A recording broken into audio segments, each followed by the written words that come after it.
Okay. Welcome, Khalid. Like Thank you Roscoe so said, much. it's such an honor to have you on board. So I'll just ask you with two basic questions, but these questions mean a lot. So who is Khalid Sayed and what drew you to the political life that you're living right now and have been living for the past, what, how many years? Well, 10 quite a years? while now. Yeah, more. Look, Sure. uh, thank you very much, firstly, for the opportunity. So, Khalid Sayed is your ordinary citizen of the Western Cape of South Africa. Um, I see myself not as a politician, not as a essentially member of the legislature, but as an activist. That's who I am, an activist for social justice. I've strived to be that from a young age. I would say that, look, I was obviously grew up in the period as we were moving towards democracy and did my schooling days mainly in the democratic period.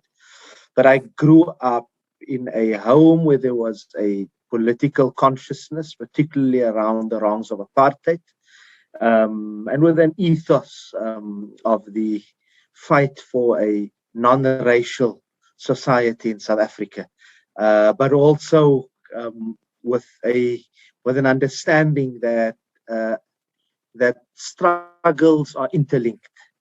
A struggle for a non-racial South Africa in the broad sense also ties into your civic duty as well in your area, in your community. It ties in with a global struggle. It ties in with the struggle for non-sexism, various basically various aspects of struggle, and that passion for social justice grew as I moved into the university space, got involved in student activism, and then post that got more involved in the branch politics of the ANC, of the ANC Youth League. But also tied to that, I would say I've also got a keen interest. I would, and this possibly colors the nature of my activism. I like to also see myself as somebody who's an aspirant historian. I've got a keen interest in history, in sociology, understanding society. So, in terms of the academic space, I also spent quite a bit of time at the Institution of Higher Learning, UCT, where I studied and also did a bit of teaching as well and research. And my passion in that regard most certainly was in the historical space, but in that particular historical space, a keen interest also in the development of the Muslim community as well, and some of the trends therein. For example, my thesis was on Islamic higher education in South Africa. On the historical development thereof, given some of the global developments and the South African colonial and post-apartheid and apartheid experience. So, so that's me. So you basically have a well-rounded education in education.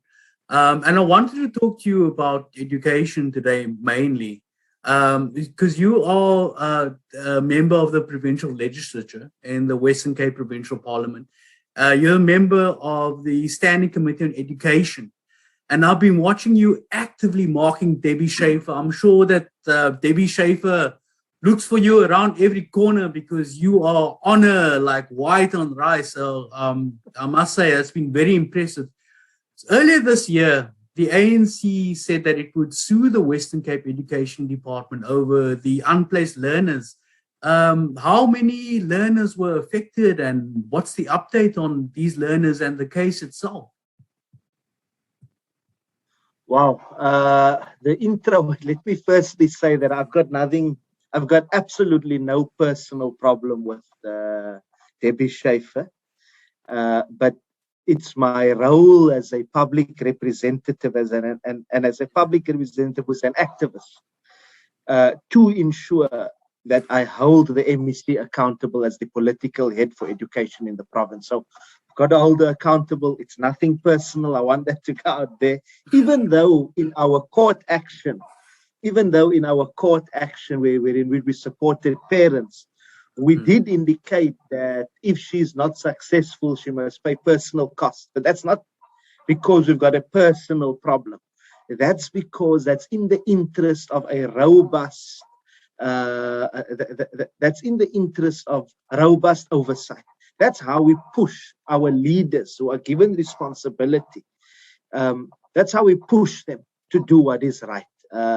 Because for many times, I think the ANC, and we'll get to that later, the ANC in the province hasn't understood that it's an opposition, acts as if it's a ruling party in the province. We've got to be robust, we've got to go for the kill, and we've got to push for the maximum. So in terms of that particular case, look, the matter hasn't concluded. So, I can tell you the numbers. So at that time, when we launched the Constitutional Court application, there were approximately just under 1,000 learners that were still unplaced. And that's like, that was like May, June, right? And in addition to that, there were many unplaced even before that, in the thousands, but they were just placed last minute with lots of catch up still to do. In fact, some of those learners are dropping out now as well because they just couldn't catch up. So we decided we're going to approach the Constitutional Court, working with the parents of learners who have been unplaced. Not to ask the Constitutional Court immediately to say, no, look, they must be placed. Now, we wanted to see a plan. We wanted the MEC to give us a plan. What's the plan to place the learners? We wanted the Constitutional Court to say, look, this is the remedial action. There must be catch-up plan, all of this.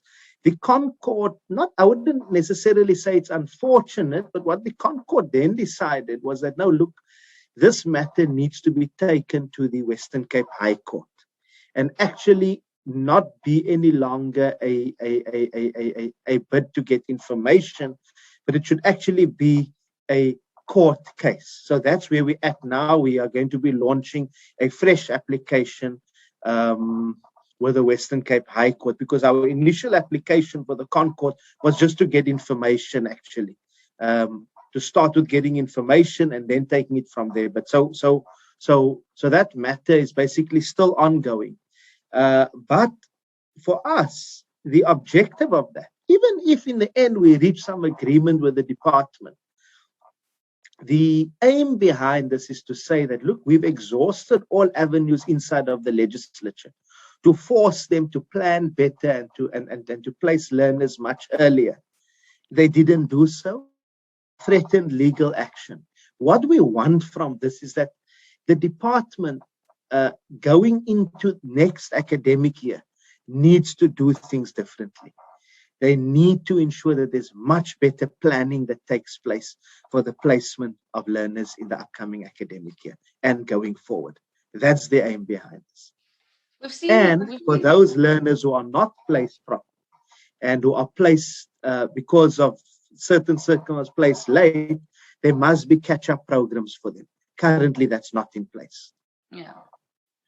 So we've seen you come to the defense of Wesley Newman, the principal of Heathfield High School. Can you outline what the case is against him from the WCED and why the ANC is defending him?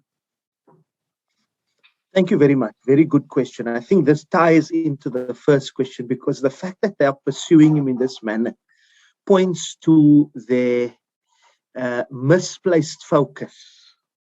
So the focus is not to apply all your political energy and bureaucratic energy to plan for learner enrollment. The focus is to gag those that you disagree with, particularly principals who are your employers. employees actually. Wesley Newman is an employee of the department. So what happened there, and I'm sure you will remember, last year, COVID-19 was very new to all of us. Particularly, it rocked the education sector immensely. There were calls for schools to close. And in fact, at some point, the president of the Republic actually made the announcement that all schools will close. I think we were at the height of, I don't know if it was the first, I think it was the first wave. It was the first one. We were was closed officially for 3 weeks. Exactly, Devastating. a severe first wave. Now, at that stage, when everything was starting to close up, there was hesitancy in the education sector. Remember, there was a stage when schools were still open. In fact, here in the Western Cape, even after National called for schools to close, our schools were open for a week still. Wesley Newman then, not as an individual, but based on the decision of the governing body who represents parents, based on the decision of his staff of teachers, so for the protection of teachers, for the protection of parents and the community in Heathfield, took a decision to engage the department to say, look, my school can't cope. We've already got teachers who are infected by the virus. I'm running low in terms of staff complement. Parents are being affected. It's having knock-on effect. Kids are staying at home as a result. I think the school should close. And he felt, and his view was that it was part of a collective of other principals saying, you know what, the schools ought to close. A few days later, and remember that he in fact wrote an open letter to the president, which is his right, he's a citizen. A few days later, the president actually made the call and said, no, look, all schools must close immediately. What the WCED then ends up doing, and I will say here, nothing personal, but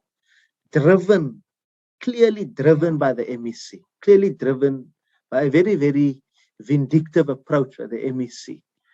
The MEC then drove this process where Wesley Newman then gets sanctioned. They then said, no, look, that's ill discipline. You can't go out and write open letter to the president calling for schools to close while the schools here are still open, this, that. And so they then instituted a disciplinary process against Wesley Newman. The process, the hearing, which has lasted many days, has just concluded and is waiting. He's waiting for the outcome, but very unusual. Normally you get your outcome after 7 days. He's waiting almost a month now for the outcome. And they've spent close on to 700,000 Rand on the particular case. And it's not even in court. It's just an internal process at the moment. And I think this is the reason why the African National Congress has taken a decision to defend Mr. Newman. Is firstly, we've got very few young people from our communities who wish to enter the education space with passion. This is Wesley Newman. He could have entered any other. He's a bright young man, highly educated. Could have gone into any other space. He decided to go into teaching. He has led Heathfield High School with passion, with diligence, with dedication. So they are. So we want to defend the potential, and we want to safeguard that potential that Mr. Newman has to grow, to improve Heathfield High School, to improve education in the province. That's number one. Number two, it's completely unjust. You don't gag a principal because the principal wants to defend the safety of learners, of parents and teachers. Number three, this speaks to a systemic problem in the management of WCED. The way in which the department under the political leadership of the MEC, I say department under leadership because, and I'm not playing politics here, many of these same officials operated when Cameron Dagmo and Yusuf Gabru were MECs, and it was different because the political direction was different. You've got a situation where it's a top-down approach. Management in the department dictates to principals, they dictate to teachers. They don't get the views of principals and teachers. Teachers and principals are treated like cheap labor. and like robots that just have to function, not taking into account that these are human beings and that these are people that parents actually entrust their Yeah. children with for most part of the day. Yeah. Khalid, you answered I think the next three questions that I had with a very eloquent answer. And I think that you're right when you say that there's a pattern of persecution that happens with the WCED. I think it was only a few years ago with Brian Isaacs from the South Peninsula, also a principal with a huge amount of support from the community at a school that is slowly improving its culture within the school walls and within the community. So what do you think the common thread is with the persecution of all these principals, say from a Brian Isaacs to a Wesley Newman? What's the thread that runs through it? The thread that runs through is, firstly, these are principals who strive for excellence inside of what we would deem to be, in a racial sense, previously disadvantaged communities, or still disadvantaged communities largely. They strive for excellence at their schools. They also are not willing. The main thing here is that these principals, and I don't want to make it a color issue to say no, purely because they are black, they are persecuted. But yes, there is, and you'll see the double standards in other schools, there is a defense of white principals who are willing to defend a status quo. These principals, if you look at Wesley, if you look at Mr. Isaacs, even if you look at Mr. Hendricks at Trafalgar High School, these principals they sought to approach education very differently. They sought to approach education from a perspective of it being a holistic tool for the development of young people and of a society as a whole, not just taking bureaucratic, draconian approaches that are coming from a department. They wanted to engage with what's coming, and they, in a sense, subscribe to a bottom-up approach to education. So looking, in a sense, as to what does the community want, what's best for the school, a very much a value-driven approach. And that doesn't speak to where the department sees itself at now. The department sees education in the province in within the context of, I would say, I don't want to here again play politics, but the DA's notion of an open opportunity society. Very, very liberal understanding of what education ought to be. Education within the understanding of a society that's a meritocracy, and developing tools for the labor market, not necessarily a holistic approach to developing active citizens, to developing disciplined citizens, and also confining education purely to being result-driven in the school grounds. Not to say that South Peninsula and Heathfield High School have not done well in terms of results. They've been doing well in that regard too. But these principals have not been willing to comply with that which does not make sense, and with that which them as principals have not had a say on. And I think that's the common thread. I know this is off topic and obviously of our question things, but I have to ask you, what is your idea of a holistic schooling experience? Because immediately when I hear holistic, I hear private school opportunities that probably my kid will not get at her basic education school in Welcome Estate. So I'm just curious to hear what that means to you. A holistic, for me, a holistic approach to education is, it firstly, just to debunk the notion, it's not one that is offered at the private schools necessarily.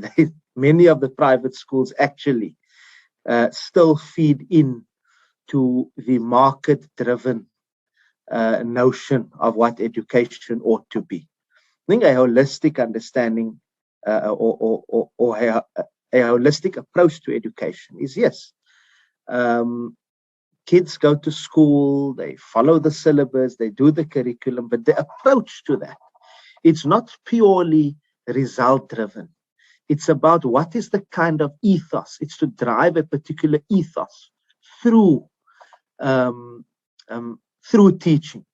It's to build character of the learners. And I mean, these things, and let's be honest, many of our parents attended schools which were public schools, and these values were passed down. A school like South Peninsula, for example, these values were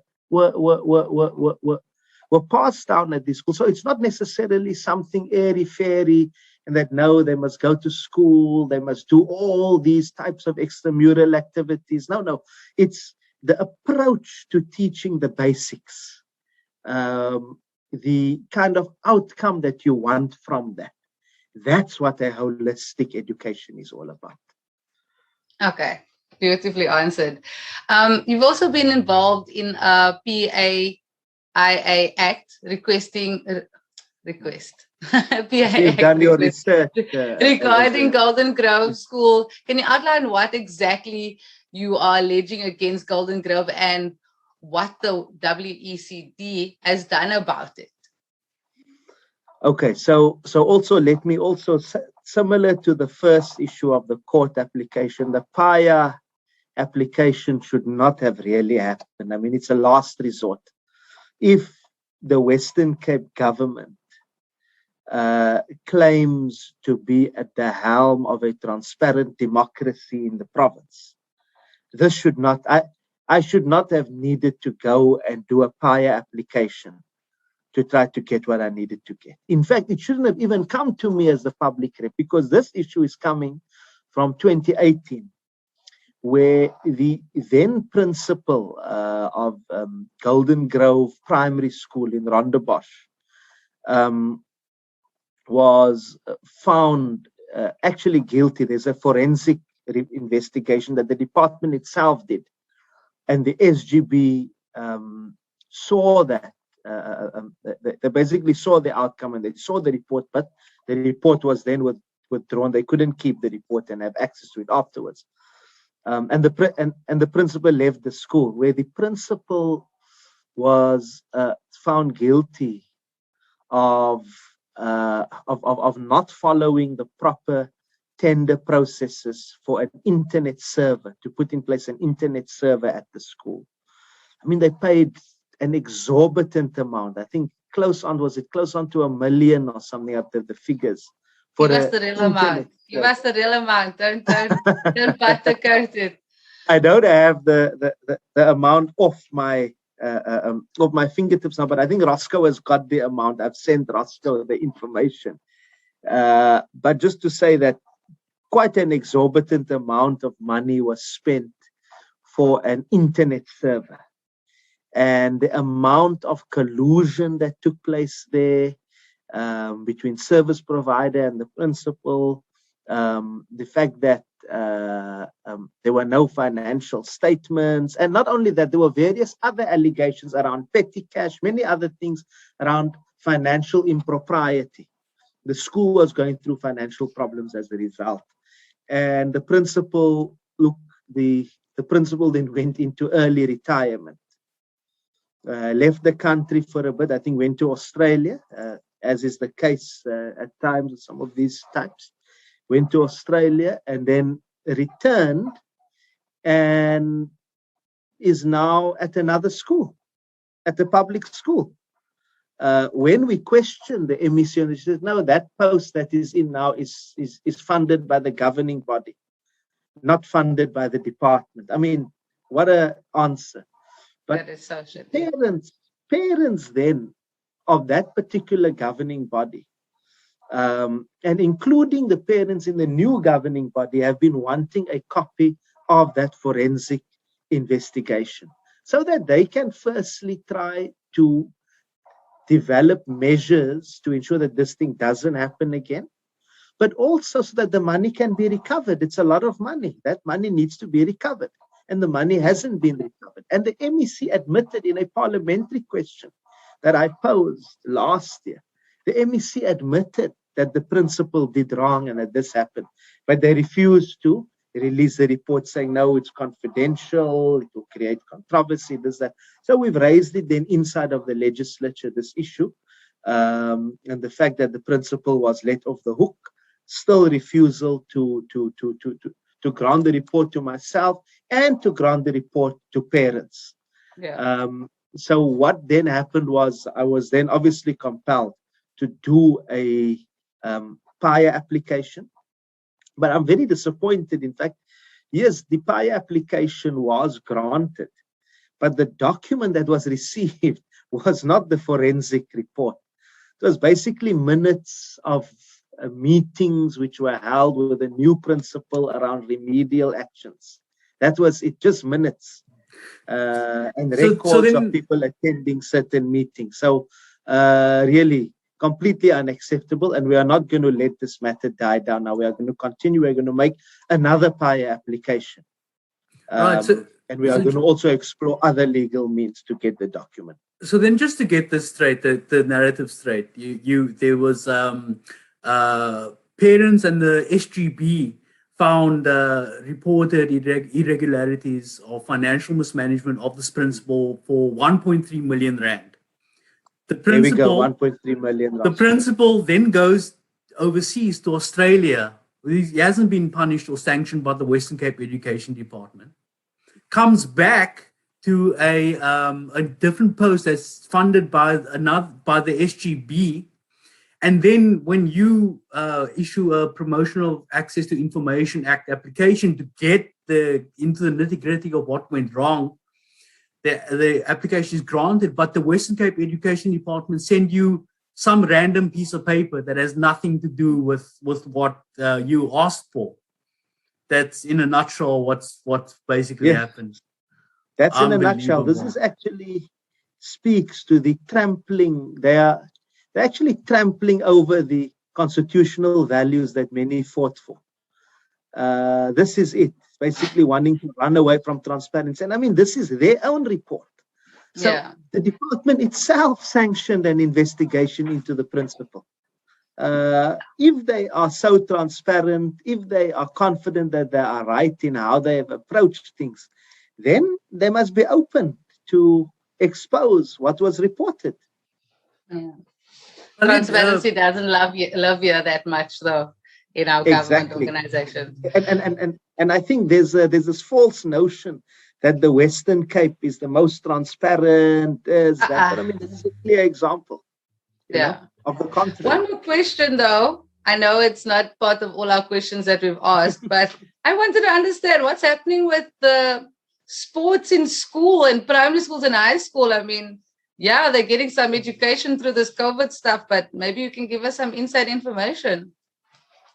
Look, what has happened is that in the province now, they've allowed, at which I don't necessarily agree with, and we've spoken on this issue, they are now permitting schools to also do contact sport. So non-contact sport has been opened, which we agree with. I think there needs to be still physical activity. Wait, what is non-contact sport? Just let me know. Non-contact sport would be things like, for example, running. Running will be a non-contact sport because you can still keep so any sport where you can keep the social distance. Soccer will be a contact. Okay. Cricket would also be although we're now in winter, but cricket would also be a contact sport because people are touching a ball, right? But there's so your non-contact sport would be those sports that don't involve learners or the players coming together in the sport. So that's been allowed.